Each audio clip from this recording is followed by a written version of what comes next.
여호와께서 큰 바람을 바다 위에 내리심에 바다 가운데에 큰 폭풍이 일어나 배가 거의 깨지게 된지라. 사공을 두려워하여 각각 자기의 신을 부르고 또 배를 가볍게 하려고 그 가운데 물건들을 바다에 던지니라. 그러나 요나는 배 밑층에 내려가서 누워 깊이 잠이 든지라. 선장이 그에게 가서 이르되 자는 자여 어찌함이냐. 일어나서 내 하나님께 구하라. 혹시 하나님이 우리를 생각하사 망하지 아니하게 하시리라 하니라.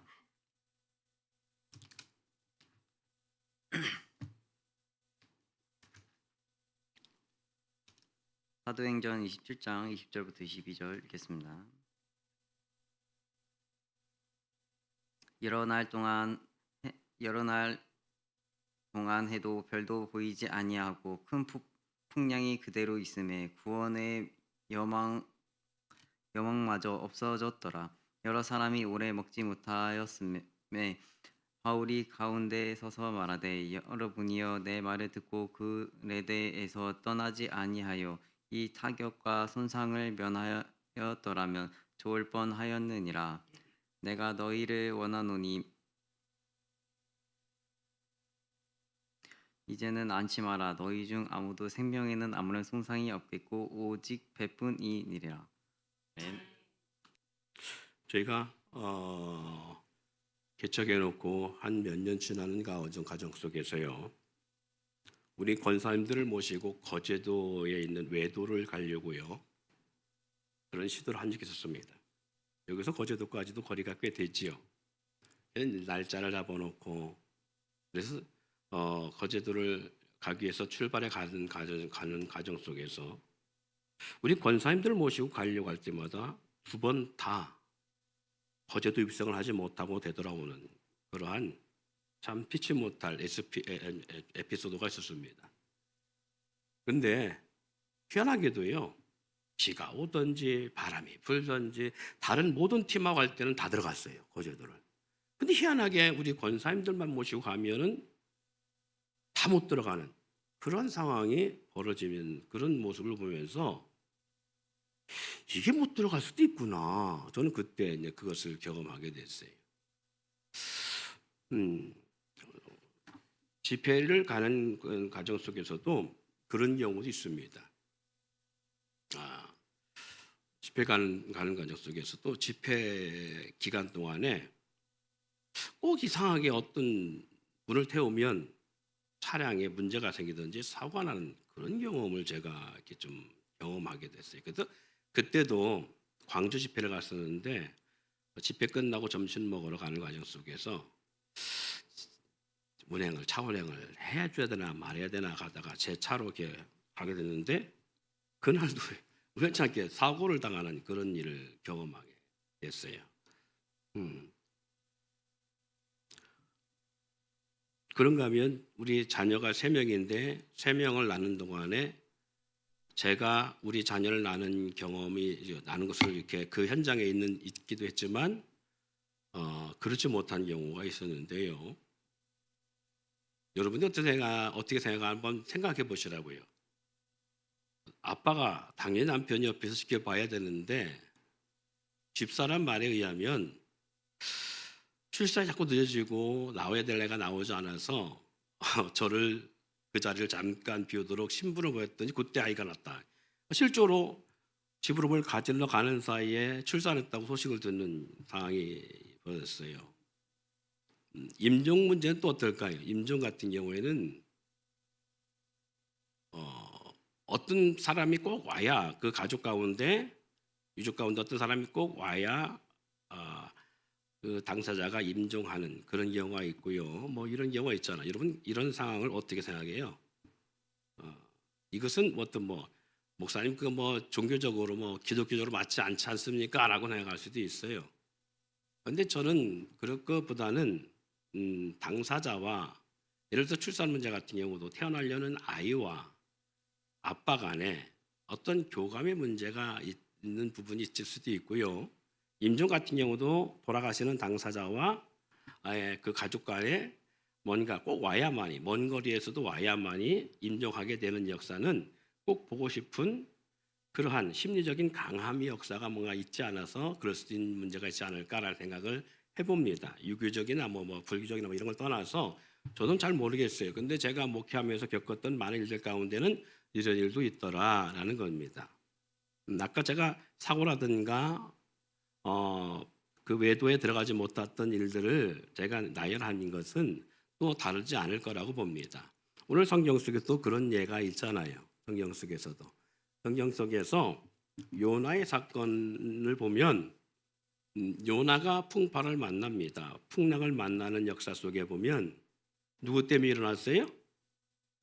우리가 성경을 보면 요나 때문에 일어났어요. 반면에 사도행전에 사도 바울이 풍랑을 경험하는 역사를 보면 누구 때문에 일어난 거예요? 예? 예? 선장 때문에. 그럴까요? 모르겠어요. 누구 때문에 일어났는지 모르겠지만 어쨌든 간에 그런 사건, 풍랑을 보면 우리가 왜 제가 이런 이야기를 함께 서두로 시작하느냐 하면 우리가 살아가면서 그런 게 있잖아요. 이거 당하지 않을 일일 수도 있는데 당하는 경우도 있고요.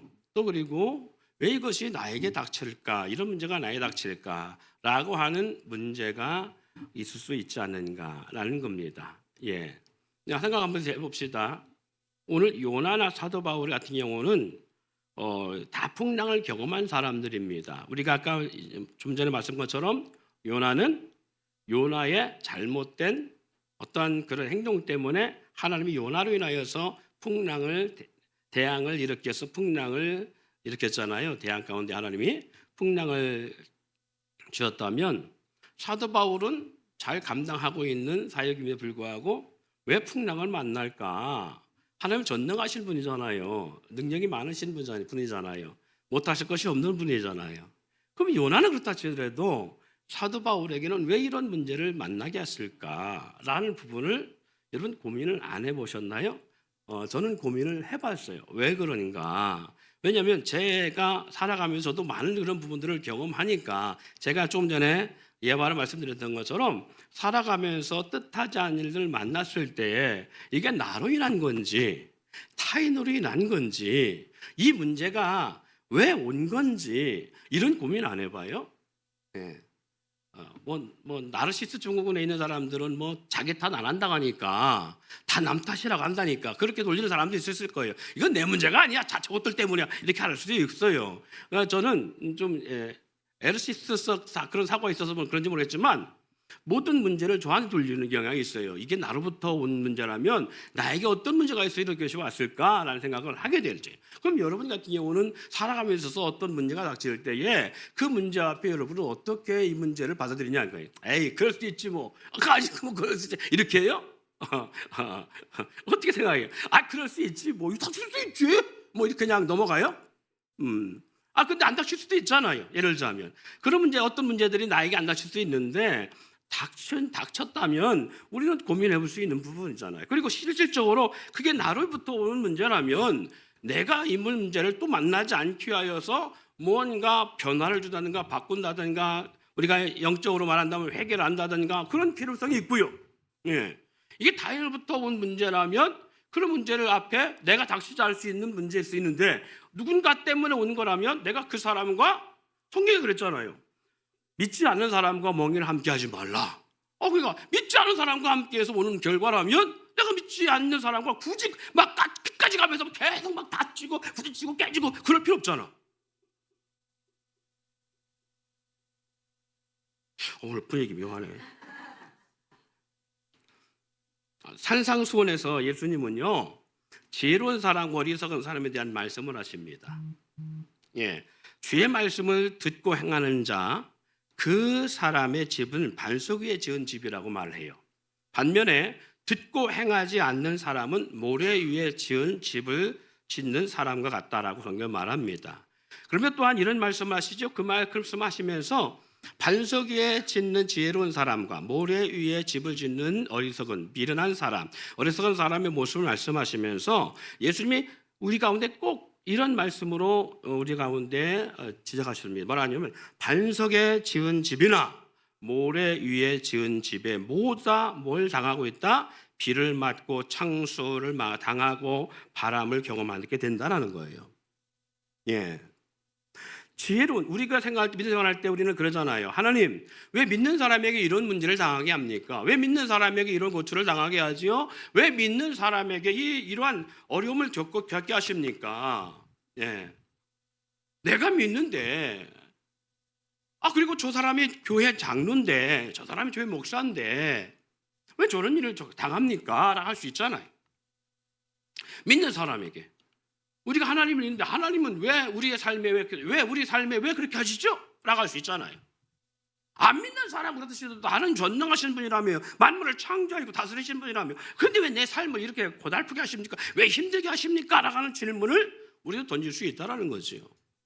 답 얻어요?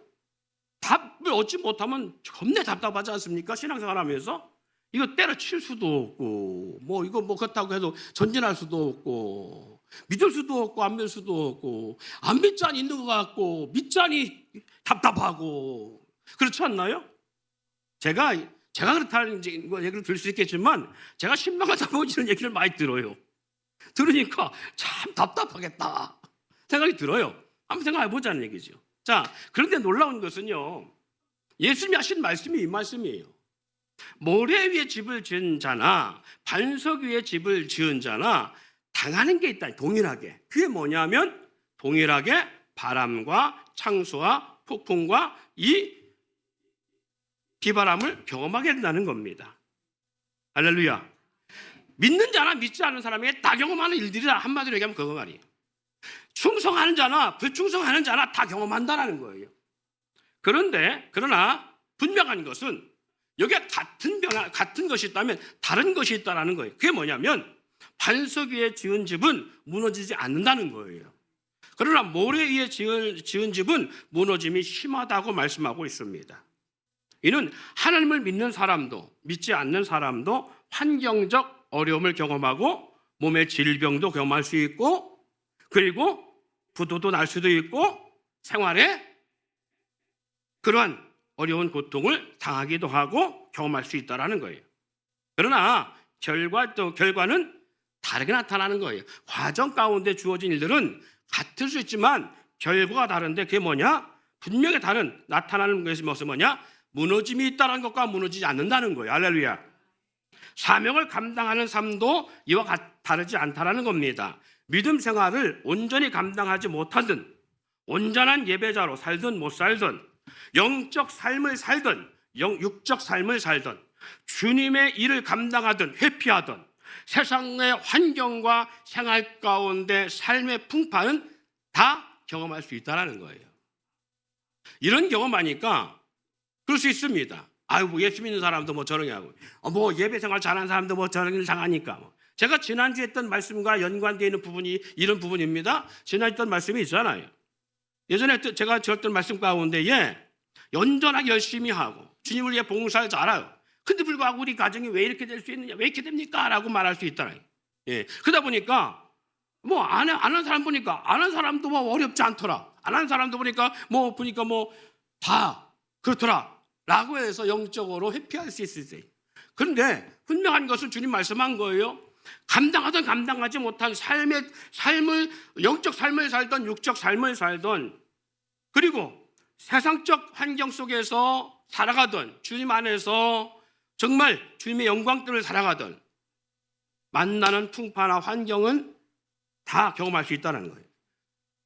이 두 차이와 이런 상황에 전개되어 가는 속에서 오늘 두 사람 통해서 이 부분을 살펴보려고 하는 거예요.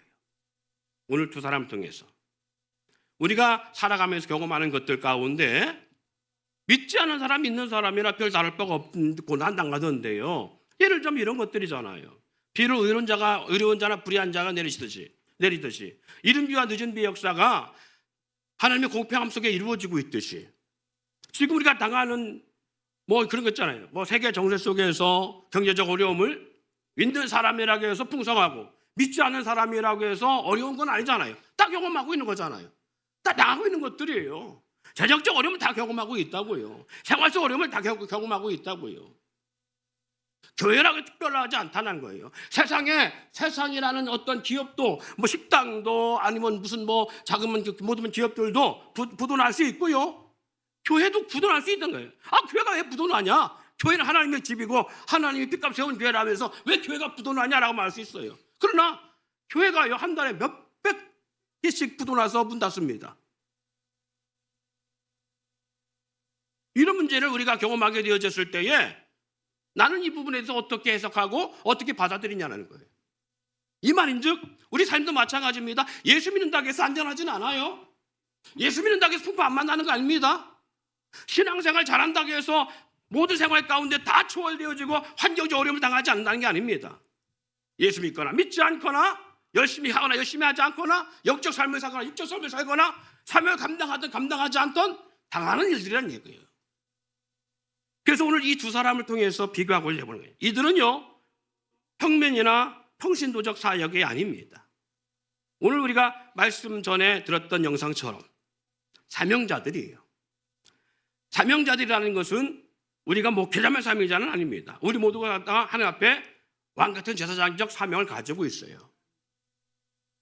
이 말인즉 사명자들로서 하나님의 사명으로 부름받은 자들이라는 사실입니다. 이 두 사람에게 나타난 일이 무엇이고 어떻게 다르게 경험되어지고 그리고 그것을 우리는 어떻게 받아들일 것인가. 우리 신앙생활 속에서 주어지는 날마다 주어지는 환경과 다르지 않습니다. 그런데 이들 통해서 어떤 것이 동일하게 나타나는 현상이냐면 세 가지입니다. 간단하게 말하면 둘 다 원치 않는 바다를 항해하고 있다는 거예요. 요나도 원치 않는 앞을 모르는 바닷길을 항해하고 있고요. 사도 바울도 그가 앞을 모르는 바다의 길을 항해하고 있는, 바다를 건너가고 있는 과정이라는 얘기입니다. 사랑하는 성도 여러분, 저와 여러분도 마찬가지 다르지 않습니다. 우리도 오늘 평안할지 모르나 내일 유라굴로 같은 광풍 아니면 허리케인 같은 광풍을 만날 수 있는 그런 바다일 수도 있는 내일을 예측할 수 없는 그런 바다의 길을 항해하는 인생이라는 사실이 있지 않길 바랍니다. 이 두 사람이 둘 다 원치 않는 바다를 항해하고 있다는 거예요. 이 말은즉 어떤 상황이 어떻게 될지 모르는 5분의 아픈 일도 예측할 수 없는 인생의 바다의 길을 건너가고 있다는 거예요. 자, 또 한 가지 같은 일을 경험하고 있는 것이 뭐냐? 요나와 바울의 같은 것 둘 다 풍랑을 경험했다는 겁니다. 네, 둘 다 풍랑을 경험했어요. 처음에 이들이 갈 때에 그걸 예지하지 못했던 간에 어쨌든 간에 풍랑을 경험했다는 거예요.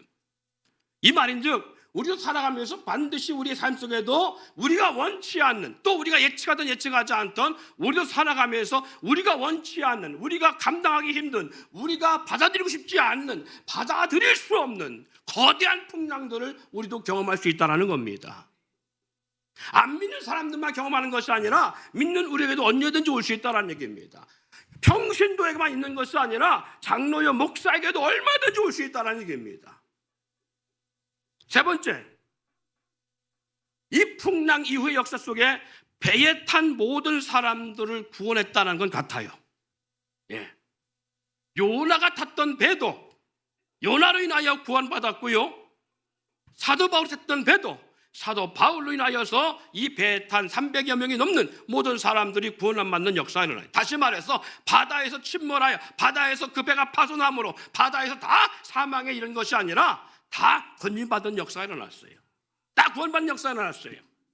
이것이 이 세 사람 모두에게 이 두 사람 모두에게 같은 조건입니다.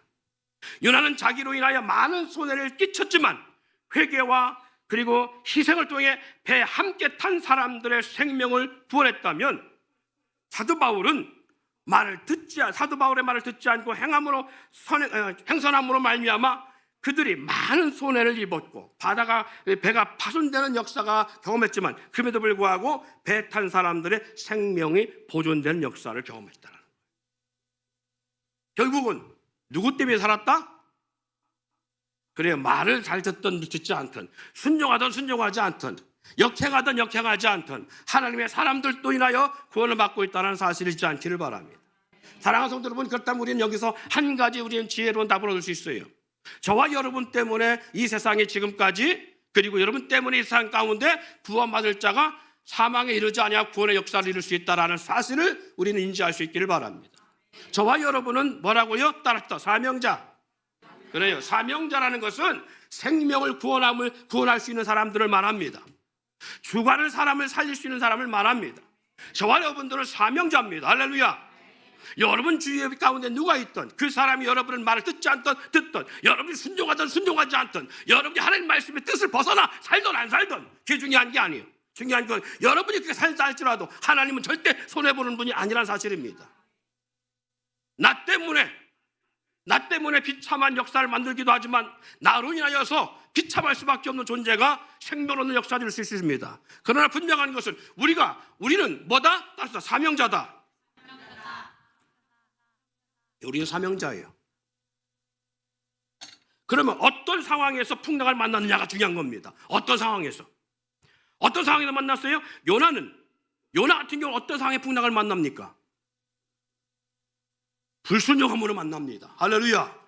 하나님의 뜻을 거스리고 하나님의 뜻을 거역하고 그가 원하는 삶을 추구하다가 만납니다. 만날 수 있습니다. 풍랑. 그런데 요나가 얘기 닥친 풍랑은, 사도 바울도 풍랑을 경험하지만 요나가 경험한 풍랑은 자기의 잘못을 인하여서, 그의 불성실함으로, 그의 불순종함으로, 하나님의 뜻을 역행함으로 만나는 풍랑이었어요. 우리 인생 속에 이럴 수 있습니다. 하나님의 뜻을 거역할 수 있습니다. 그러나 거역함으로 끝나지 않습니다. 하나님은 아이고 이 녀석 거역했네, 끝나지 않습니다. 하나님은 반드시 불순종한 대가를 지불하십니다. 저는 그것을 수없이 경험합니다. 내가 불순종하면, 내가 하나님의 뜻을 거역하면, 내가 사명자의 길을 감당하지 못하면 하나님은 반드시 치고 들어오신다는 거예요. 왜? 나를 사랑하심으로. 우리를 사랑하신 하나님은 절대 우리를 간과하지 않으십니다. 나를 사랑하심으로 주어지는 역사라는 거예요. 그래서 요나는 주님께로부터 받은 사명을 피하다가 만난 풍랑이었어요. 반면 바울은 사명을 감당하는 여정 가운데 만납니다. 그럼 우리는 여기에 이렇게 생각할 수 있습니다. 아니 요나처럼 불순종하다 풍랑 만나는 건 당연한 것이고 그럴 수 있는 일이지 않습니까? 그런데 왜 사도 바울은 순종하고 하나님의 뜻을 역행한 것도 아니고 그렇게 순종하고 나아가는 과정 가운데 풍랑을 만나게 됩니까? 라고 말할 수 있어요. 여기엔 놀라운 역사의 반전이 있습니다. 우리가 살아가면서 사명 중에 만난 풍랑과 사명 회피 중에 만난 풍랑의 결과를 우리는 볼 수 있는데요, 우리가 이 풍랑 역사를 통해서 보면 왜 이럴 수 있는가라고 했을 때, 요나는 하나님의 뜻을 피하기 위하여서 가다가 만났다면 하나님의 뜻을 이루기 위해서 로마로 압송되는 과정 가운데 만났다고 했어요. 하나님의 뜻을 거역하면 만나는 풍랑의 역사는 요나에게는 쪽팔리고 창피한 일이에요. 그러나 바울처럼 바울의 말을 그들이 듣지 아니함으로 만나는 그 환경에 동일한 그 공동체에 당하는 역사는 사도 바울을 어떻게 만들었다? 존귀한 자로 만들어 놓습니다. 여러분, 우리가 저와 여러분들이 인지해야 되는 것, 사명자라는 것, 또 한 가지는 이 사명자라는 이 자격 속에는, 이 위치 속에는 뭐가 있다? 우리가 얼마나 하나님 앞에 존귀한 자인가를 알아야 돼요. 이 말은 즉 뭐냐? 여러분의 말 한마디가 환경을 좌우합니다. 여러분의 의중 한마디가 환경을 좌우합니다. 보세요. 요나는 자기가 불순종함으로 말미암아 하나님의 뜻을 거역함으로, 역행함으로 만나는 풍랑이었어요. 그래서 요나 때문에 하나님은 풍랑을 일으킨 거예요. 그죠? 할렐루야? 근데 사도 바울은 사도 바울 때문에 일으킨 풍랑이 아니에요.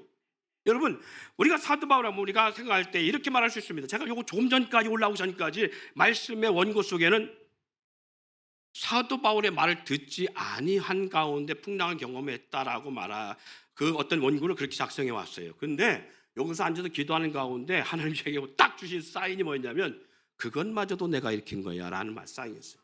그것마저도 내가 일으킨 사인, 일으켰다는 거예요. 그럼 봅시다. 하나님의 뜻이, 그럼 봅시다. 사도 바울은 자기가 하나님의 뜻을 감당해서, 하나님 명령이 뭐야? 주님의 뜻이 뭐였어요? 내가 로마로 압송하여 로마에서 많은 왕들과 많은 귀족들과 이방인들에게 나의 복음을 전하기 위하여서 내가 너를 보냈다라고 했어요. 그러면 하나님 말씀에 순종하는 가운데 지금 로마로 압송되어서 가정 속에서 풍랑을 만났어요. 그러면 그렇게 순종하는 자에게 하나님 왜 풍랑을 줬어요? 왜 감당할 수 없는 그 어마어마한 고통과 환경적 상황을 만들어줬냐고요. 무려 20여일간, 거의 10며칠간이 가깝게 엄청난 환경적 고난이었습니다. 삶의 여망이 끌었다라고 성경은 그렇게 표현합니다. 왜? 그러면 이 역사를 왜 주냐고 하나님은. 여러분 같으면 왜 줬다고 생각해요? 여러분이 파도바울이다. 그러면 우리는 하나님 앞에 그렇게 따질 수 있지 않습니까? 아니 내 인생에 뭘 잘못했다고 하는 나에게 이런 어려움을 당합니까? 이렇게 풍랑이라고 하니까 감이 안 오죠. 좀 와닿지 않죠. 그죠? 예. 숫자면 쉽게 설명 이런 거예요. 오늘 예배 잘 드리고 집에 갔는데 집에 확 불나버렸어. 좀 이렇게 하면 좀 와닿아요? 좀 더 진짜 해볼까요? 가다가 예배 잘 드리는데 그리고서 집에 갔는데 전화가 한 통 왔어요. 왔는데 내 사업장이 다 부도났어. 어떻게 할 수 없는 상황이야. 이게 내 문제만이 아니잖아. 가장의 문제만이 아니잖아요. 가족에게 미치는 영향이 얼마나 크냐고요. 내 사업장이 부도나고 더 이상 내일부터는 더 전혀 수입이 없어요. 쫄딱 망했어요. 이런 환경이 내게 닥쳤다고요. 좀 이렇게 해야 좀 뭔가 와닿아요? 그러면 여러분이 하나님 앞에 뭐라고 기도할 거예요? 감사합니다 하나님. 하나님 뜻이 뭐가 있겠죠? 이럽니까? 이런 분들 있는 것 같아요. 보니까 전혀 근데 저는 그렇게 못해요. 하나님 감사합니다 이렇게 못해. 환장하겠네 이거. 하나님 왜 이렇게 하신다요? 내가 뭘 이렇게 잘못했습니까? 하나님 앞에 순종한 것이 더 있습니까? 왜 나에게 이렇게 정말 엉망진창의 환경을 만들어 주십니까? 좀 예고를 하시든지 이렇게 하나님 앞에 불만하고 토해낼 수 있잖아요. 그런데 사도 바울에게 이런 상황을 왜 준 거예요? 자, 사도행전의 이 사건을 좀 이해가 좀 됐어야 되는데 로마로 압송하는 가운데에 배를 타고 가는데 사도 바울이 그랬어요. 선장과 선주들에게 더 이상 가면 우리가 곤란한 일을 당할 수 있으니까 이곳에서 이 그레데 항구에서 우리가 쉬기를 원합니다. 이곳에서 겨울을 나고하기를 원합니다. 이 겨울을 여기서 안 나고 가는 과정 속에는 어려운 일도 당할 수 있으니까 여기서 있기를 원합니다. 근데 지금 사도 바울은 신분이 뭐라고요? 죄수로 지금 결박되어 가는 과정이에요. 근데 지금 사도 바울 몇 사람이 죄수를 로마로 압송하는 가운데에 백부장에 들어가는데 많은 200여 명이 넘는 많은 군사를 데리고 지금 호위하면서 가고 있는 과정이에요. 지금 그래서 백부장이 있고요. 그 안에는 선주와 선장이 있어요. 그 배에 선주가 있어요. 배의 모든 걸 주장할 수 있는 그 재정을 쥐고 있는 선주가 있고요. 그리고 배의 키를 잡고 하는 선장이 있어요. 그러면 적어도 바다에 대한 내용, 저 아시아에서부터 로마에게 가는 이 과정 가운데에 바닷길에 잘 아는 선주들도 있고요. 그런 선장도 있고요. 그런 또 있잖아요. 등반 뱃사람들도 있었잖아요. 이런 사람들이 지금 함께 가고 있는 거예요. 자, 가고 있는데 사도 바울은 죄수라니까 신분이요. 그러니까 이는 왜 잡혀왔느냐? 종교적 문제 때문에 잡혀가고 있다는 사실을 주변 사람들, 거기 있는 사람 대충 들었어요. 자, 그런 상황 속에서 사도 바울이 여기서 겨울을 나고 갑시다 했더니 말을 듣기도 안 듣겠어요. 안 들어요. 왜냐면 거기가 작은 항구거든요. 거기서 겨울 나기에는 좀 이 많은 식솔들에게는 좀 어려움이 있으니까 이왕이면 빨리 갑시다라고 하는 것이 선주와 선장과 뱃사람들의 지금 생각이고 백부장도 가만히 있다 보니까 그 말이 맞는 것 같아요. 그래서 배를 탕하고 가고 있는 거예요. 어디로? 로마로. 가는데 너무 바닷길이 좋은 거예요. 순풍이 불어 바다의 배가 평탄해 가고 있더라 그랬어요. 그 시작의 역사는 그래요. 그러다 갑자기 유라굴로라고 하는 광풍이 배에 밀려오기 시작합니다. 이때부터 난리가 난 거잖아요. 갑자기. 자, 여러분 같으면 이런 상황에서 어떻게 받아들였냐고요. 그럼 이 상황이 왜 왔을까? 왜 왔을까요?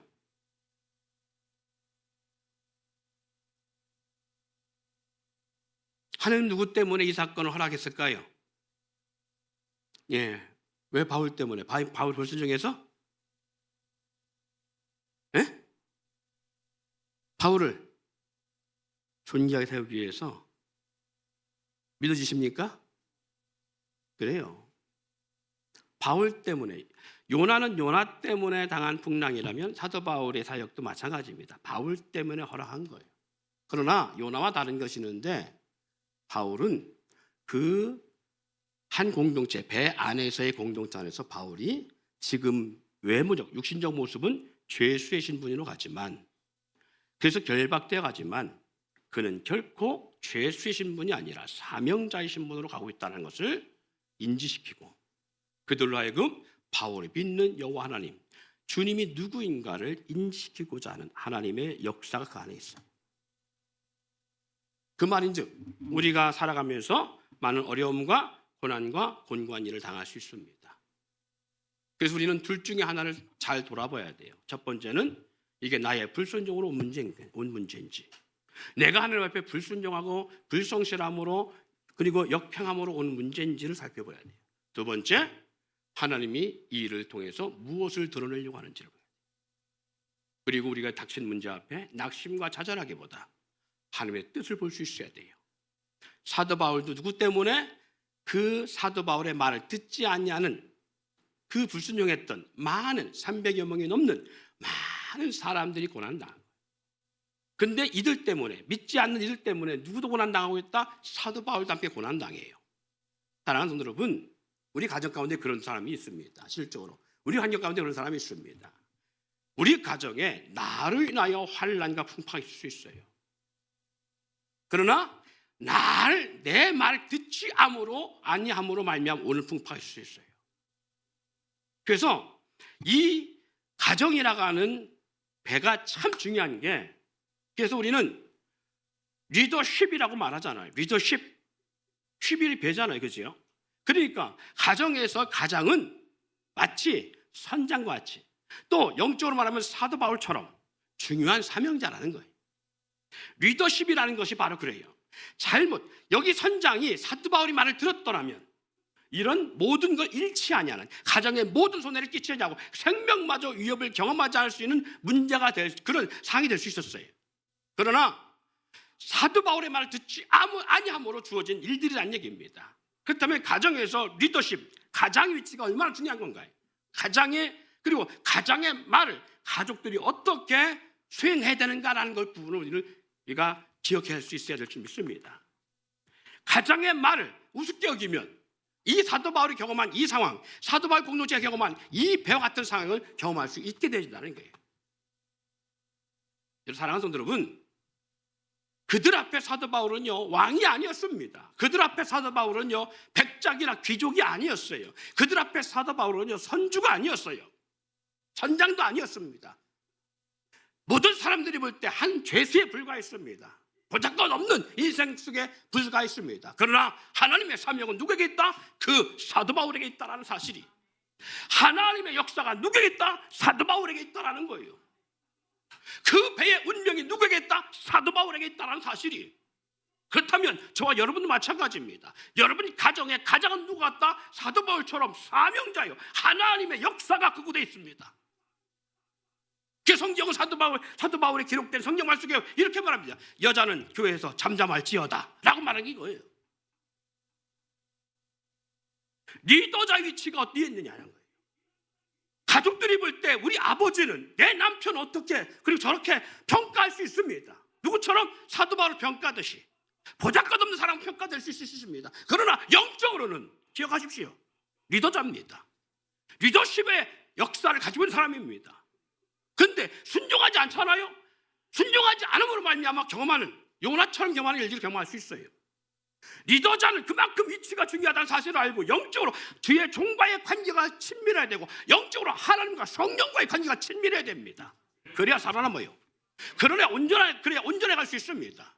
영적으로 깨어있지 않으면 리더자가 요나처럼 행할 수 있습니다.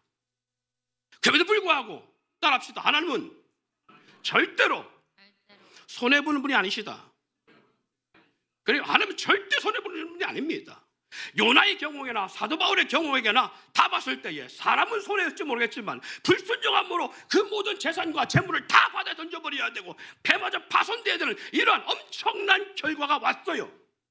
이건 사람에게 손해입니다. 그러나 하나님은 손해가 아니에요.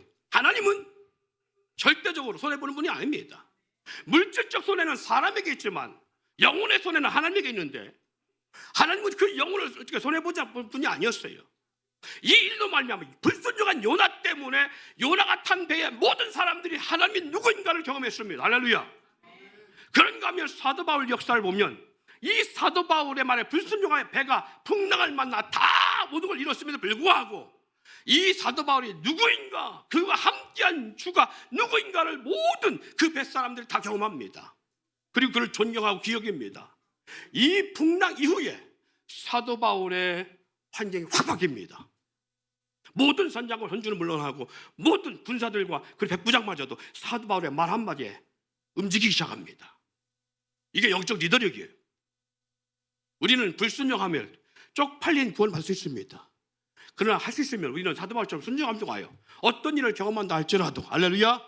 비록 풍랑과 바람은 경험하고 창수는 경험한다 할지라도 하나님의 살아계심을 우리를 통해 드러나게 되어지고 그 안에서 저와 여러분들이 사명자로서 하나님 앞에 존귀하게 덧입는 역사, 하나님이 누구인가를 여실하게 경험할 수 있는 역사가 일어나기를 바랍니다.